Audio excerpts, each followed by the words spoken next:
Hi everyone, here I am with a brand new review for you. I know it's been a while, but hopefully I'm getting back on track now to be able to do more reviewing after having my colouring room renovated. So here we are, it's a new Beauty of Horror, and as you know, I absolutely adore these books. It's right up my street, and it's number 5 in the collection, which is crazy. I can't believe there've been 5 books already. But I can't wait to see what comes next. As always, there's always something new on the horizon from Alan, and it's always exciting to see what he's going to pull out of the bag. So this book is called Haunt of Fame. Now, the last book that he did, Beauty of Horror 4, was the Creature feature book, and that one featured lots of different horror films, and it was absolutely perfect. It's probably my favourite colouring book that I own. And you know, I'm a massive movie fan, horror movie fan, so I loved it. This one is brilliant too. Haunt of Fame is about all of these classic icons, both musical and in Hollywood, and just famous people that we all know and love. And I wouldn't say that it's surpassed Creature feature for me, because I'm such a massive horror movie fan. But yeah, it's a really brilliant book. And what I've done is I've spent the time putting together little facts and tidbits about everybody who's featured in this book, just to make it a little bit more fun and interesting for you to listen to. So without further ado, let's get going. So I'm just going to make sure that I have most of this on screen, because I'm actually using my iPad now rather than my phone to film. So I'm hoping that this is going to come out all right, but I won't know until I watch this back. So just going to make sure that we have everything centered. Right, so here you can see we have, as usual, the title page that you can colour in if you wish. The inside cover is a deep red with a kind of damask looking thing. It's like a wallpaper pattern. I don't think there's anything kind of horror about it. It just looks quite vintage. And then on the inside of the dust jacket, you've got some of the stars that appear within the book, so you can colour the inside of that as well if you want to. So then we've got a little Hollywood emblem here and all of the copyright details underneath. And we've got the book belongs to page. So here Guliana is presenting your Haunt of Fame award, where you can put your name, and everything is colourable. I love that about this. So as usual, we have a bit of a treasure hunt going on in this book. This is called Guliana's Celebrity Swag, and these are the items and the amounts of those items that are hidden within all of the illustrations in the book. So you have to kind of go on a little hide and seek search for these items. Then we have the usual poem that starts off all of our books. So I'm just going to take a seat now. I've got the camera all framed in, and I'll read it to you. So it says, "It's her 15 minutes of fame. Guliana and crew are to blame. They dug up their bones and found a new home and put them all on display. It's a tribute of sorts, a homage to the greats, famous faces we miss and celebrate. They've touched our hearts in such meaningful ways, Guliana just couldn't let them rot in their graves. It's a wax museum without the wax, a red carpet bash with a scream and a slash. A spine-chilling twist starring pop culture souls.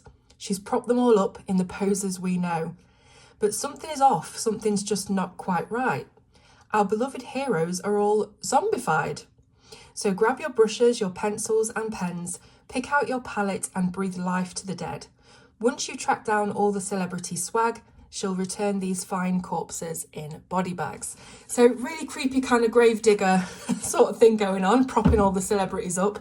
But yeah, obviously that means that everyone in this book is passed on. So it's celebrities and people that we know that unfortunately aren't with us anymore. So I'm just going to check the camera again. Yeah, all good. So this first one is a double page spread, and just before I carry on, I want to make it clear that I didn't know who everybody was in this book. I had a good, fair few guesses, and a lot of them were right, but there were a lot that I've never come across before and I didn't recognise. So I had to message Alan and get him to send me a whole list, bless him, of everybody that's in the book, just so I've got this right for the review. So these are the Ramones, 70s punk rock band. I did know that already. And the name actually originates from the pseudonym Paul McCartney from the Beatles used when he was checking into hotels, Paul Ramone. So that's where they got their name from. And all 4 of the original band members have passed away. And yes, they're all kind of zombified. Next up, we've got Farrah Fawcett, model and actress, whose red swimsuit poster is the best-selling poster of all time. And she passed away in 2009, I believe, of cancer. And again, this was something I wasn't familiar with. I asked Alan, apparently it's super famous, and I just didn't have a clue, but maybe it's something that was more famous in the US, I don't know.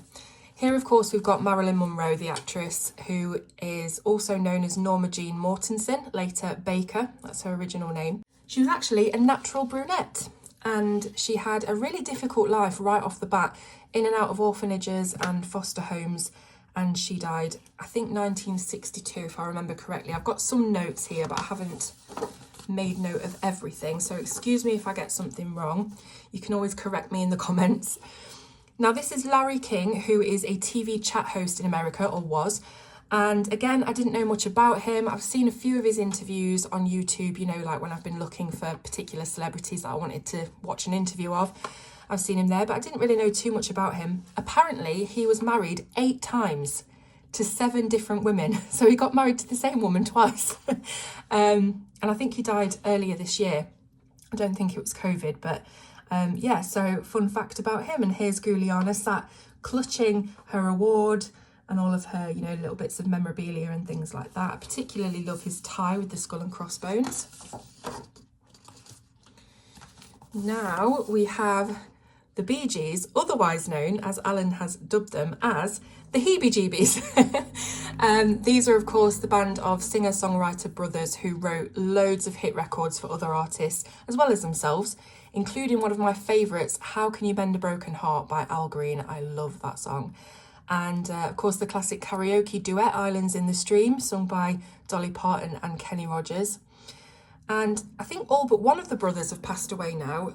I think Barry is left, and there's Maurice and Robin both died, both passed away.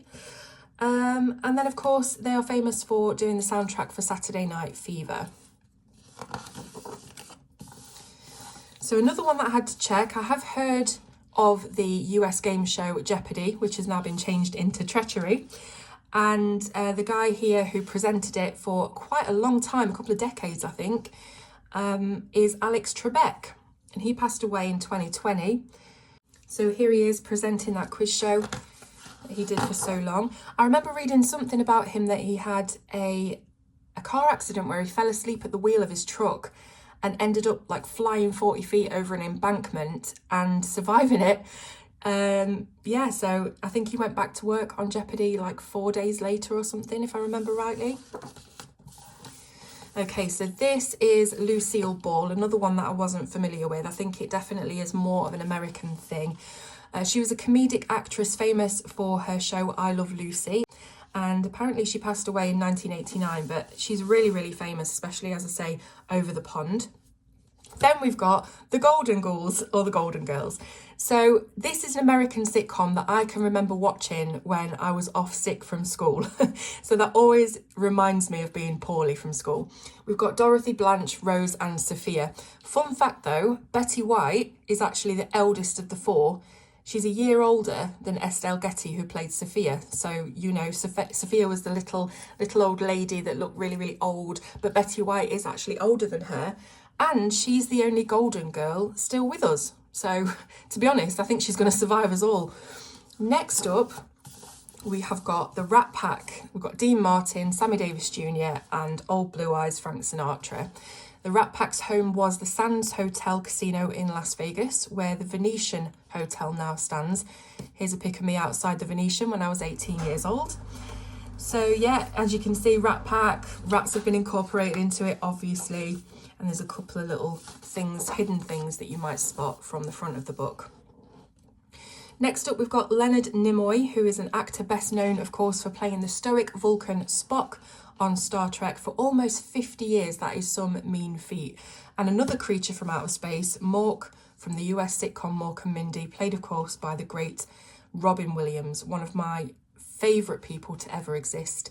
His death in 2014 was such a massive shock. My husband actually woke me up to tell me that he died. It was such a tragic loss. Incredible person. So this is the Celebrity Diner. I think it's a take on the famous Nighthawks painting by Edward Hopper.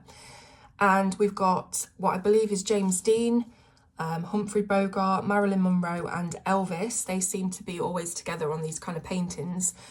And then outside here we've got James Dean's Porsche 550 Spider, which was his so-called cursed car, the one that he died in. Next up we've got Janis Joplin. Again, I've heard the name so many times, and I know that she's super famous and has loads and loads of fans. Not really my particular taste or style of music, but she is famous for her rock, soul and blues influences and her powerful vocals.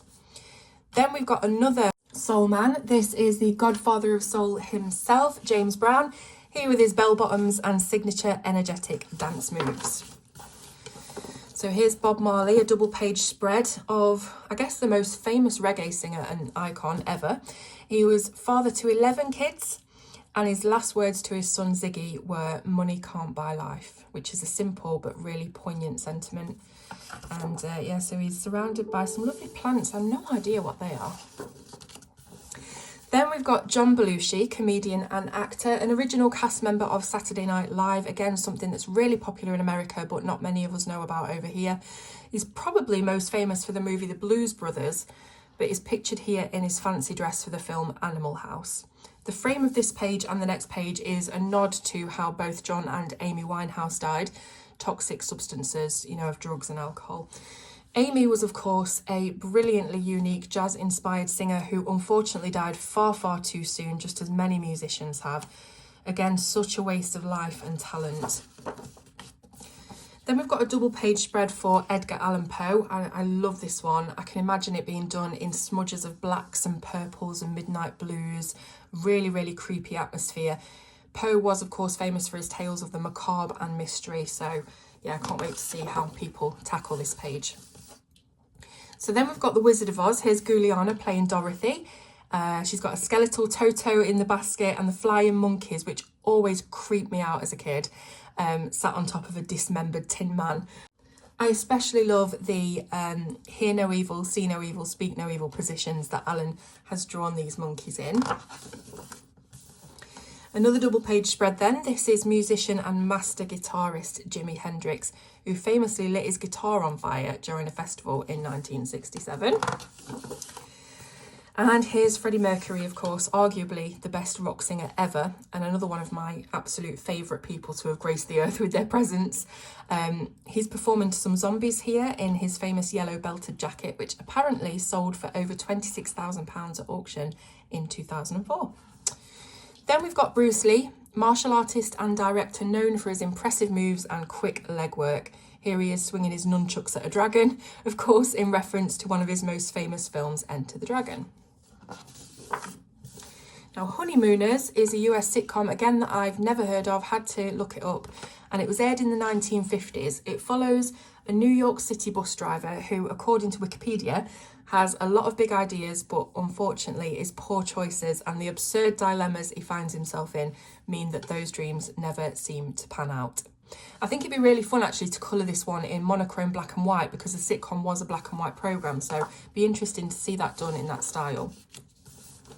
Here's my favourite Bond, Sean Connery, the Scottish actor, who aptly worked as a coffin polisher before going into acting. So nice little creepy factoid for you there.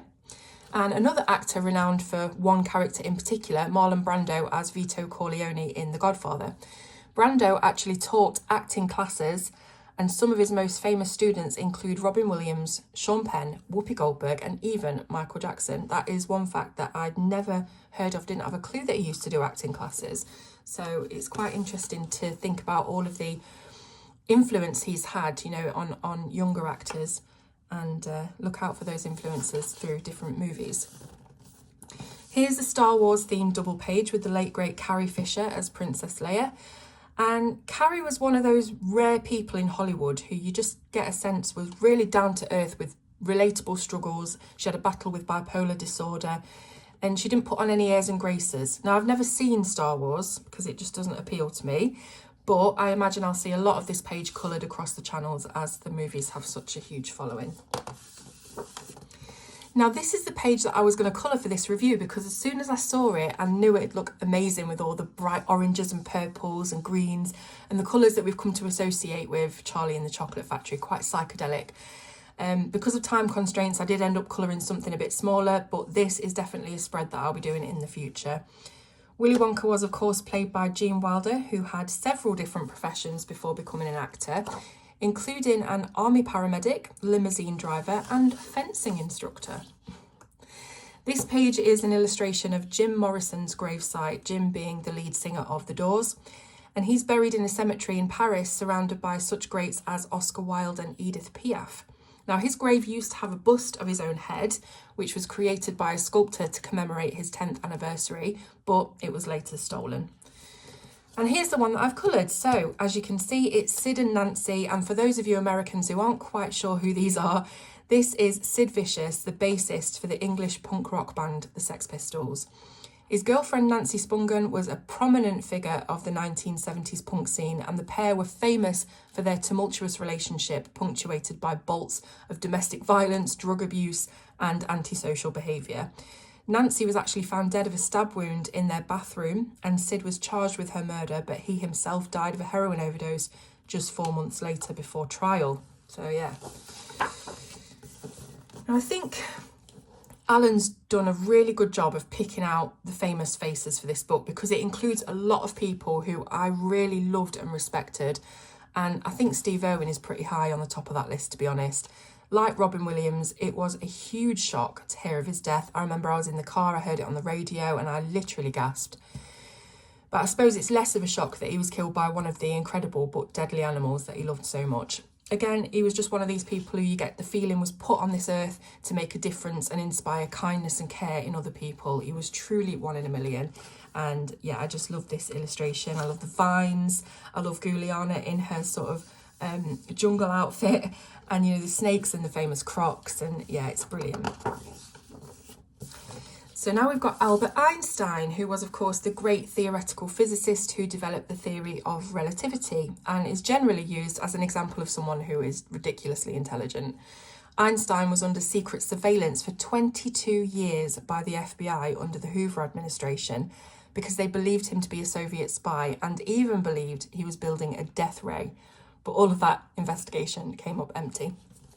Then we've got Harry Houdini, the Hungarian-born escape artist and illusionist, who was particularly sceptical of the supernatural. In fact, he campaigned tirelessly against psychic mediums and clairvoyants, trying to debunk them, yet his fans still to this day perform an official séance every Halloween in hopes to make a connection with him. So here we've got Kurt Cobain, of course, the lead singer of grunge rock band Nirvana. And, you know, he's another brilliant but tortured musician who died young, struggled with drug abuse and had a destructive relationship with a controversial girlfriend, just like Sid Vicious. Now, David Bowie, love him.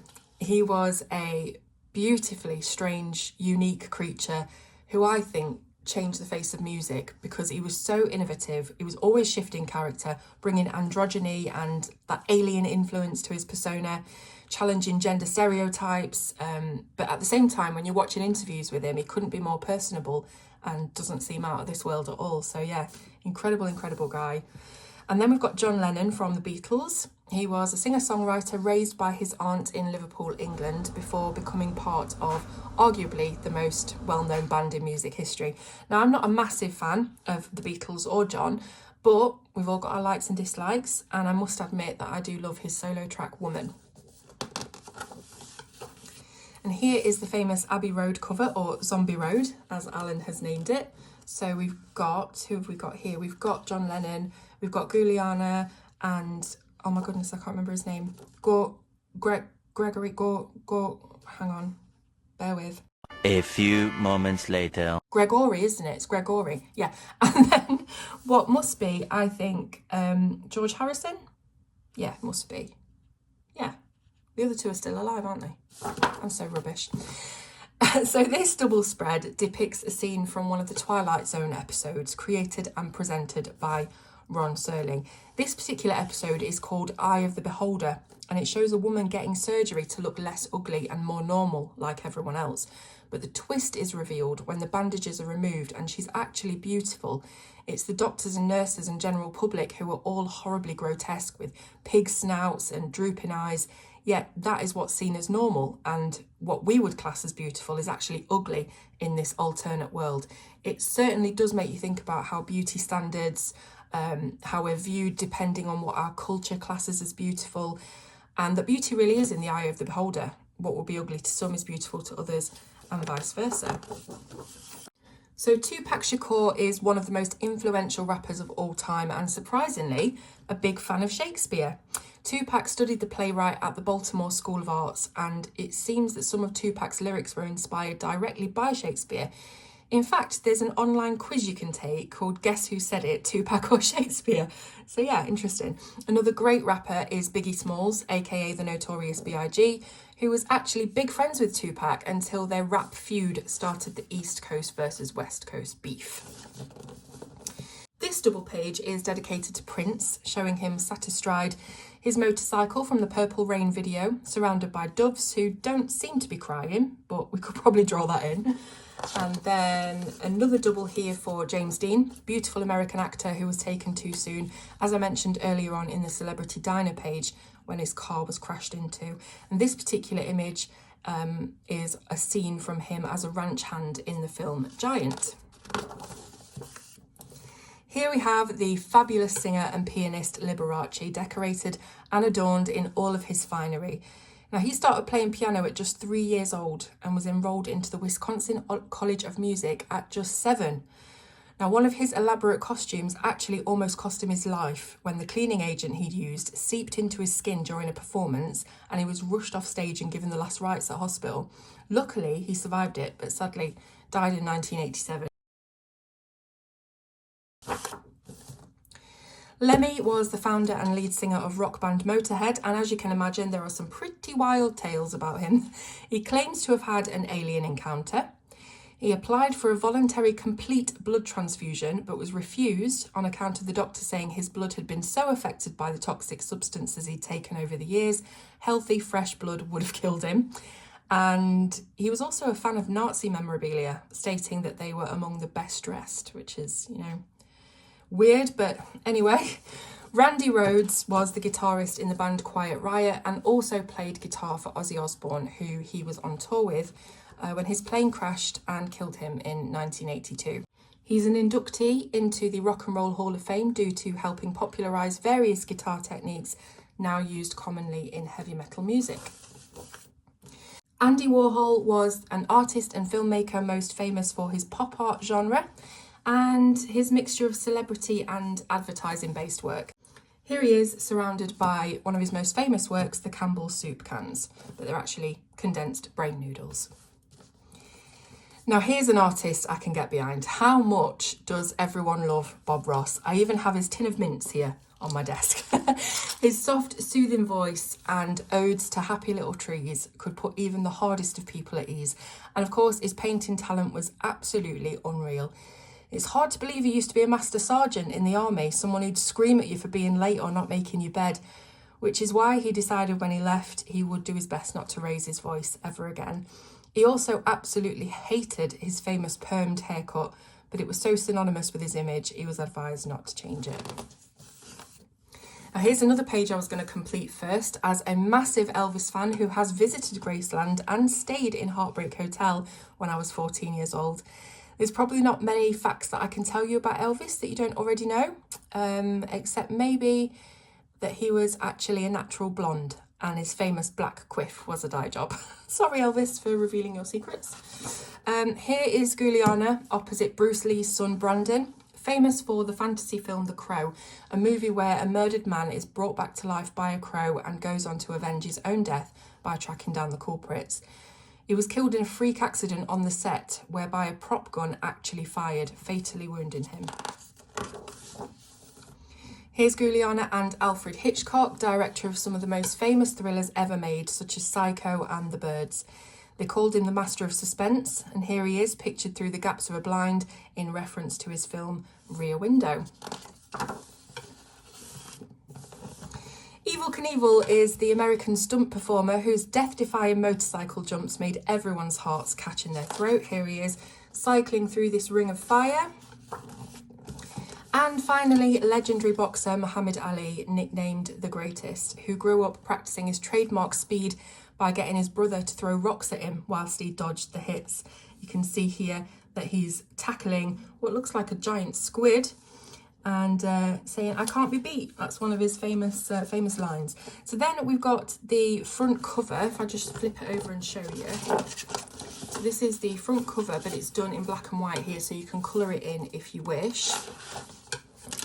And then we've got Create Your Own. Alan usually does these at the end of the Beauty of Horror books. So create your own stars, maybe draw somebody who's missing from the book that you really like.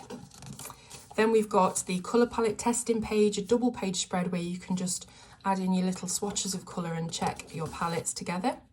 Then we've got all the answers to the treasure hunt that I don't want to show you.